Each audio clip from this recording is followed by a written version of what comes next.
Hello, everyone. Thank you for joining us for Word on the Street Hot Topics. Joining us today is Kimberly Branam. I like to refer to her as either Branam or KB, so I may vacillate between the two.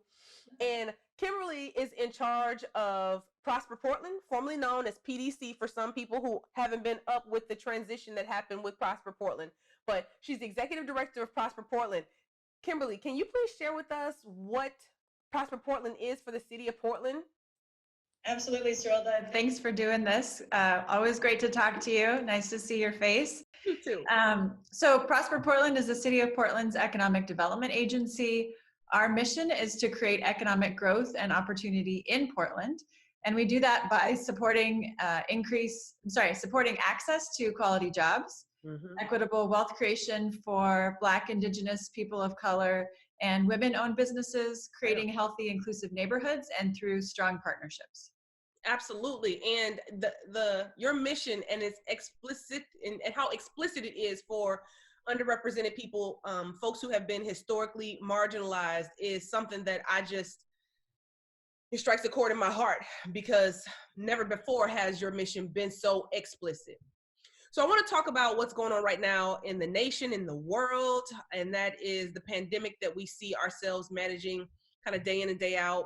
Businesses are definitely being hit pretty severely. And I want to just ask, as the economic engine for the city of Portland, what is Prosper Portland's response to the current pandemic, the current crisis that we're in? What's going on? What do you guys have under your hats that you're doling out, that you're rolling out to the greater community? Yeah, great question. So we've been focusing our interventions around a few things. One is just making sure that people are aware of the resources that are available at the local, state, and federal level. These are changing every day, and so we encourage people to look on our website and Business Oregon's website to understand what is being made available. We've also set up a hotline, because for some people, scrolling through a website is not the best way to understand what they're eligible for or how to support them. So if you want to talk to somebody, a good number to call is 503-823-4000. But if you go through that hotline, or if you look at prosperportland.us, you can find information on how to defer utility payments, which are available for both residents and small businesses, connect laid off or furloughed employees to unemployment insurance. There's a work share program that the state has, where if you retain employees, you can get support as a company. And there's also SBA disaster loans, which were just made available this past Friday. So, there are a lot of resources. We also are paying very close attention to what's happening at the federal level with the multi-trillion-dollar stimulus package that we hope Congress will be approving. So there's a lot of things that we're looking at, and just want to make sure, first and foremost, that businesses in Portland are very well connected to those resources. Absolutely. So so the 1-800 number, and can you share that number one more time? Or not the 1-800 number, 503? Yeah, 503-823-4000. Who will they get when they call that number? They're going to get a Prosper employee? Are they going to get a state employee? Who will they talk to?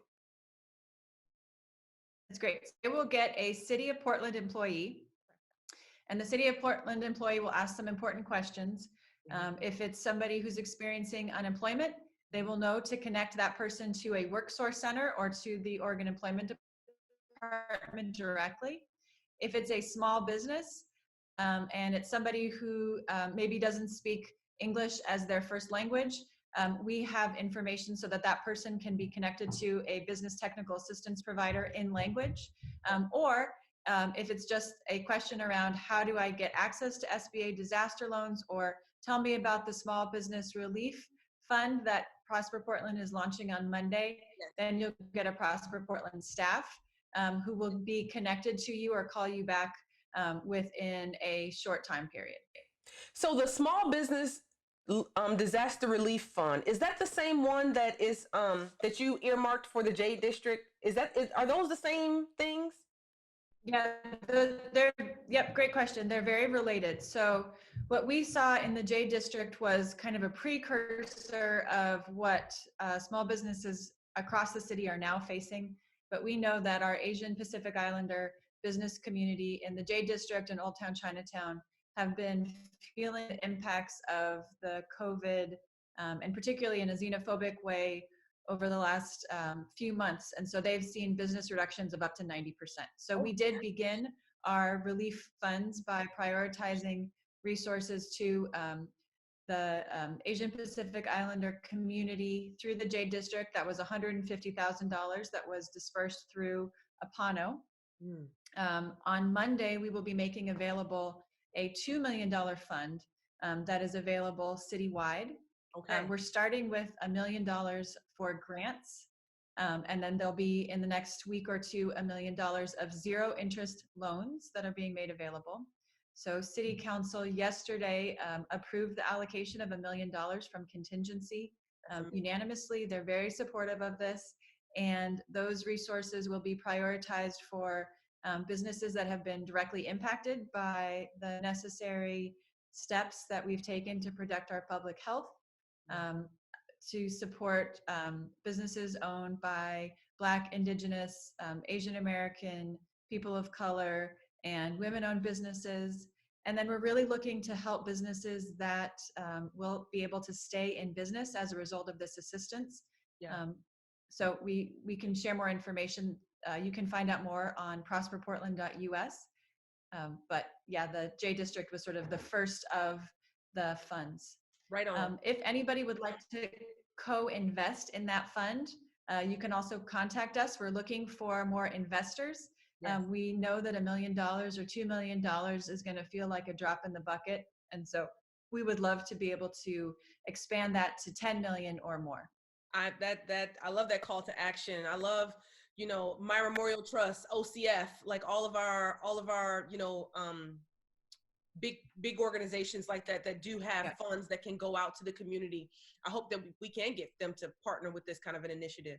So speaking of partners, who did you partner with to come up with how you're going to dole out these resources? Because to your point, $2 million isn't a lot of money, but it is a lot of money, right? Especially for an agency your size. So who have you partnered with up to this point to identify, how you're going to dole out those funds? Yeah, that's a great question. So certainly we've been in close partnership with Mayor Wheeler and City Council members.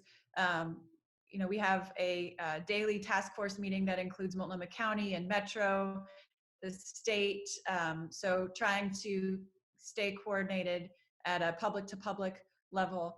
We've also really relied on our network of relationships that have been cultivated over the last number of years. So the Inclusive Business Resource Network, which is 16 providers of small business or growing business technical assistance, have been really instrumental in advising us in terms of priorities.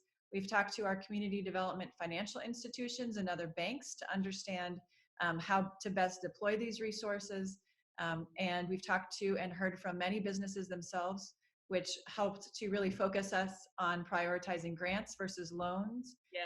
And to make sure that the loans are really zero. I mean, these are very favorable loan terms. So zero interest, no payment for the first 6 to 12 months, and then no interest until 3 to 5 years. So those kinds of terms were as a result of having conversations with a number of different partners. I mean, this is amazing because in our work, we're working with companies that are having to reduce the size of their workforce by way of layoffs and furloughs. And they're coming to us and they're very stressed, right? They're incredibly stressed. And they're saying, I had hoped that there was going to be a federal stimulus. I had hoped that there was going to be this federal safety net that was going to come out to help my company. But when I've rolled it back, there's nothing there for me right now besides, interest-bearing loans and tax credits for 2021. And so to hear you all talk about the resources that you're deploying straight away in the form of grants, no interest loans, to small and mid-sized business owners, specifically underrepresented business owners as well, it just brings joy to my heart. So just major shout out to you, KB. I knew that you were out there doing something amazing to help support little businesses like mine. We only have 5 full-time employees, but I know that there are people out there that still think about us, and I appreciate that. Yeah, well, I appreciate that support. And, I would say that we are looking at some of these as stopgap measures because the federal delegation, particularly the Oregon senators and congressional representatives, have been really advocating for swift support for businesses. So, and they're advocating for it to happen as quickly as possible. And they're also talking about changing the SBA loans so that they would be forgivable also. And so I think you're going to see help is on the way.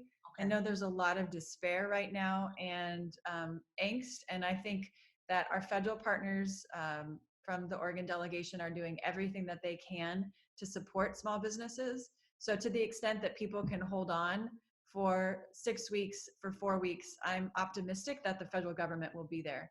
But that is where we see Prosper Portland and other local financial institutions being critical in the next month or two while the federal government is coming.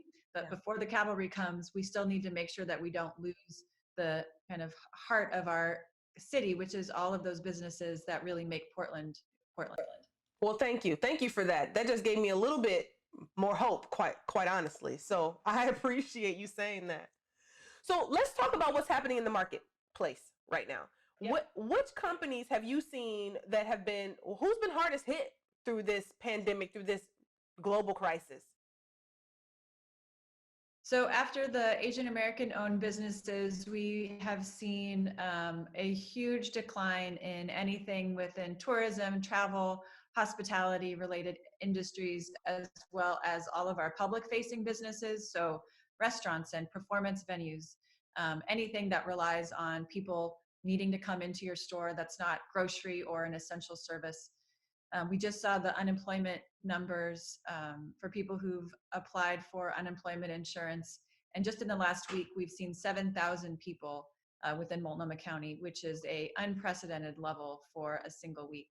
Oh my. So we know that this is impacting a lot of people. Travel, tourism, restaurants, entertainment, those kinds of things make up about 20% when you include retail of the economy in Multnomah County and Portland. And so it's a significant hit to 20% of our economy. And what's been interesting is also seeing unemployment within healthcare go up as you have non-essential services like, or not that they're not essential, but right now, things that don't have to do with COVID, like dentistry, people are being laid off. So there have been some things which we frankly did not anticipate, although makes sense when you look at them. It's hard to say if there are any industries that haven't been or won't be impacted to a certain degree. All right. What about housing? Has anything happened from, either people, when I think about housing, I think about just accessibility to be at home for the stay in place. What's the new law called?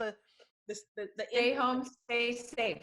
Yes. So yes. What's happening right now with respect to getting people housing so that they aren't being evicted, they aren't being, kicked out? Is there anything like that coming? I know that you are more on the business side of the house, but I just wanted to ask this question because I know people want to know about it. Absolutely. So there's right now a 90-day moratorium on evictions within the entire state of Oregon for failure to pay. So people should not be experiencing displacement from their homes because they've been financially impacted through COVID. We are also seeing for people who are experiencing houselessness, a real desire to find shelters.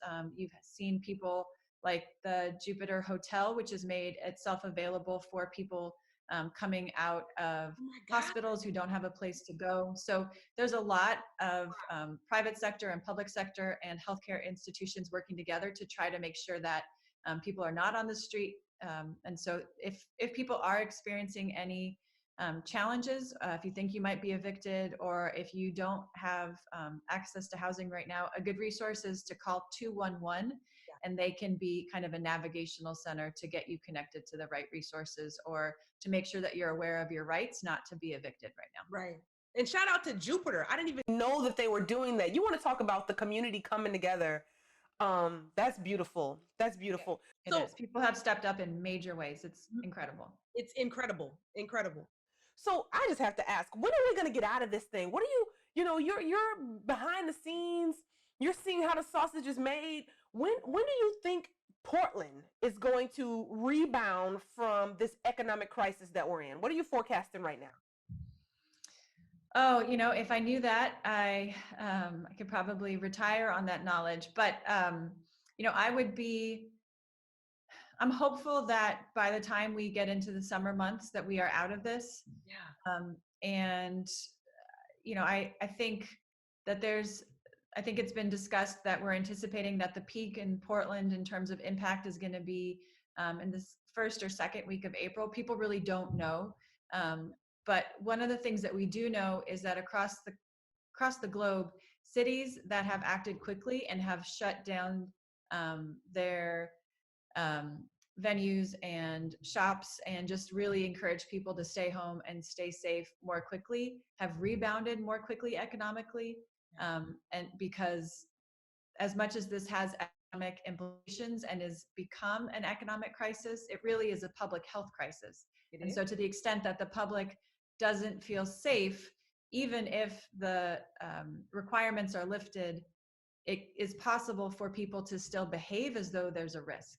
So we really want to address the underlying public health challenges so that people are safe, so that the hospitals can support people as we address this crisis, and then that we can all actually get back to our lives sooner than later. So I think taking it now and really, it's really hard, but taking those bold actions at the city and state level hopefully will mean that we can recover more quickly. Absolutely. Well, I want to go to the personal now. Yes. Just really briefly. You are a mommy, you are a wife, you are a super dope, powerful businesswoman, a civic leader. How are you balancing all of these responsibilities? And, like what can you share with people to help them figure out what the best practices are for balance, for finding quiet space, and for also finding the beautiful parts of this process? That's really, it's hard to find the beautiful parts, but there are beautiful moments. So I just want to hear from you on how you're balancing it all out, and what are you grateful for right now? Yeah. Oh, it's such a good question. So I don't feel like a model right now in terms of finding great balance. I will be honest, I've been working 14, 16-hour days every day for a while because we really needed to act, and we need to continue to act. And so I've been fortunate to have a phenomenal partner who's been really helpful with our adorable 5 and 8-year-old, and navigating what it means to be working from home with them. But there are certainly sweet moments. Love being able to kiss them during lunch and have them come in. Have really enjoyed having dinner as a family together every night. That wasn't always the case before because of evening meetings. And just being able to go outside and take a walk around the neighborhood has become a beloved family ritual. And then, I have found that doing just a little yoga or meditation every day helps me to just get back at it the next day. I understand. Okay, so closing remarks. The folks who are watching this right now, holding on to your every word, and I know there are at least a dozen minimum who are holding on to the every word that you're saying right now. What are your final remarks to them? So I think it's really important that people keep hope and connect to others. If you're finding that you are just at a loss for what to do next, if you're a business, hopefully to how to connect your bank or your financial advisor, your suppliers. But Prosper Portland is here to help, and we know that there are a lot of platforms out there. Switchboard has put something together through Business for a Better Portland, where you can ask and offer. And so I think right now it can feel very lonely, and it can feel like there aren't people out there, and just want to make sure that people make that effort where they can to offer help to one another and to ask for what you need, because these are unprecedented times, and unprecedented times calls for that level of collaboration and just being there for one another. So thank you for that. Well, hey, I've been doing a lot of virtual happy hours with girlfriends, and I would love, once things slow down for you, if they slow down for you, to have a virtual glass of vino and just catch up. It's been too long. It has been. I would love that. I look forward to that. All right. Well, thank you for joining us for Word on the Street.